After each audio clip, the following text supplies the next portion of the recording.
क्या आप अमीरी में पलना चाहते हैं?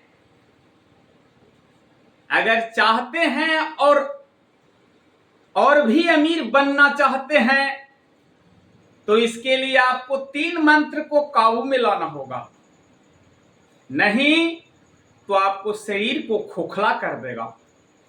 आप अमीर होते हुए भी गरीब हो जाइएगा। पहला मंत्र, आप अहिंसक बनिए,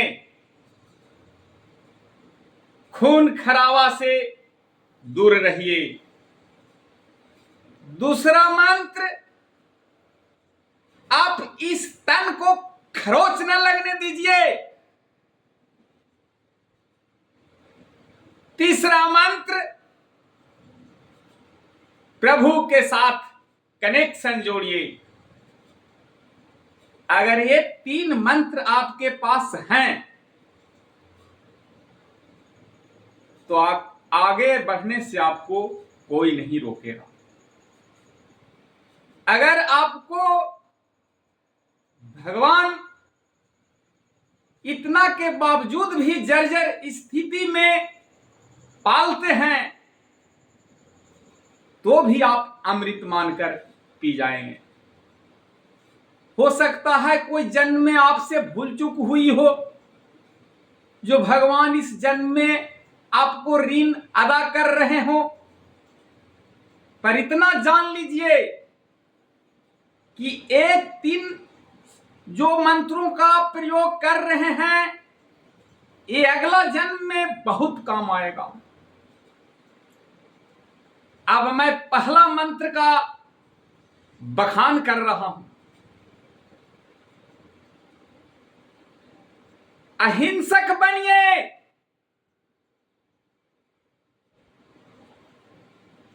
आप किसी को छीन लेते हो, लूट लेते हो तो आप अमीर बन जाते हो, पर कहीं जरा सा भी पुलिस की भनक पड़ जाए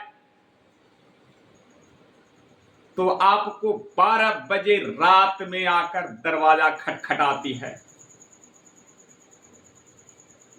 क्या आप पल गए अमीरी में?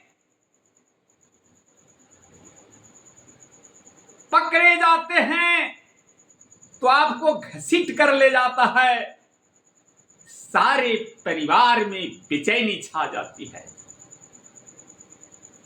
कहां गई आपकी अमीरी? शरीर को बना लिए न खोखला, पर इतना से ही काम नहीं चलेगा। हिंसा का एक प्रकार और है। क्या तन मिला है किसी को सर फाड़ देने का? क्या ये तन मिला है किसी को कत्ल करने का? अगर ये भी आप करते हो तो ठीक 12 बजे रात में आपको पुलिस दरवाजा खटखटाएगी और घसीटते हुए आपको पकड़ कर ले जाएगी। आपको जमानत करने के लिए भी सोचना पड़ेगा। पल गए आप अमीरी में, कर लिए नहीं शरीर को चकनाचूर। अतः हे बंधुजन, अगर जिंदगी को संवारना है तो आप हिंसा से दूर रहें, अहिंसक जीवन बिताएं, क्योंकि महात्मा गांधी ने भी कहा था कि अहिंसा ही मेरा सबसे असली औजार हथियार है। वैसे वैसे महापुरुषों की बोले हुए बातों पर आप अमल क्यों नहीं करते हो? हे बंधुजन, दूसरा मंत्र है आपकी काया। इसमें तनिक भी खरोच मत लगने दीजिए। बनाने वाला ने तन को बहुत जतन से बनाया है, 84 लाख योनियों में मैं सर्वोत्तम हूं। तनिक आप क्यों नहीं सोचते हैं? पर काम तो ऐसे करने लगते हैं जैसे नली के कीड़े से भी बेहतर हो। क्या वैसा ही तन मिला है करने को?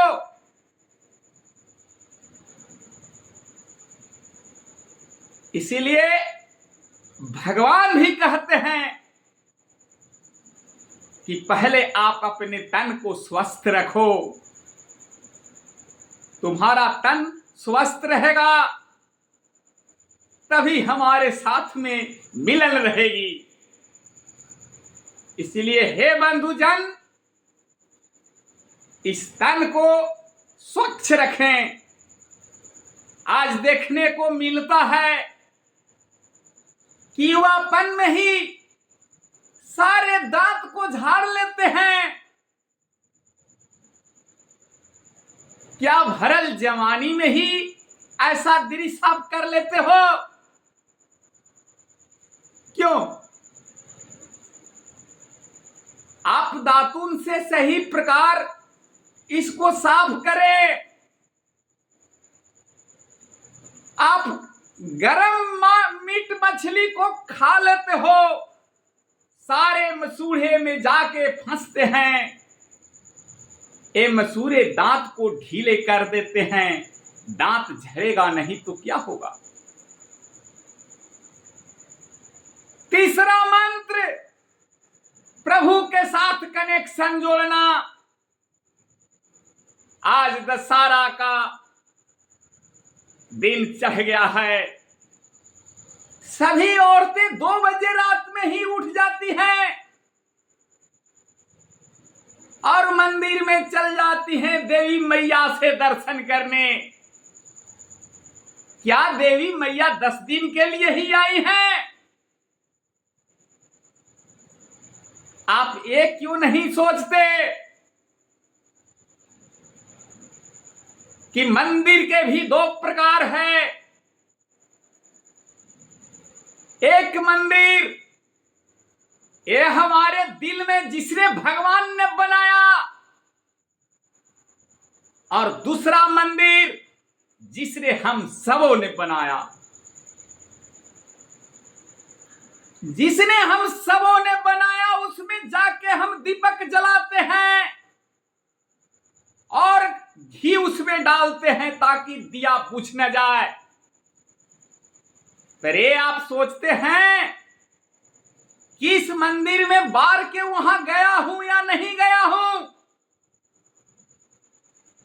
उस मंदिर में अगर दिया जलता रहे और इस मंदिर में अगर दीपक बुझा रहे, अब इतने में आप सोच लीजिए अगर इसमें आपको अटने लायक बात है तो। ये नहीं कह रहा हूं कि आप मंदिर मत जाएं, मत पूजें, मत भजें। आप पूजिए, आपको कीर्ति बढ़ेगी। पर इस मंदिर को क्या आप नहीं सोचेंगे